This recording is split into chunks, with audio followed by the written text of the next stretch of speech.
খবর, কোভিড-19 সংক্রমণ মোকাবিলায় জরুরি ভিত্তিতে রেলের কিছু কোচকে আইসোলেশন কোচ হিসাবে রূপান্তরিত করার নির্দেশ দিয়েছে। ইতিমধ্যেই রেলের বিভিন্ন জোনে এর কাজ চলছে। পূর্ব রেলের কাঁচরাপাড়া রেল কারখানায় 40টি এই ধরনের আইসোলেশন কোচ তৈরি করা হয়েছে।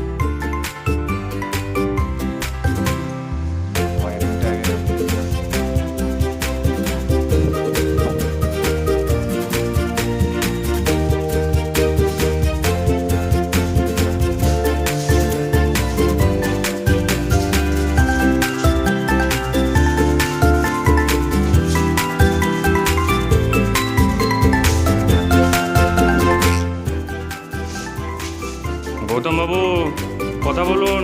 গৌতম বাবু, আপনারা শুনতে পাচ্ছেন? হ্যাঁ পাচ্ছি।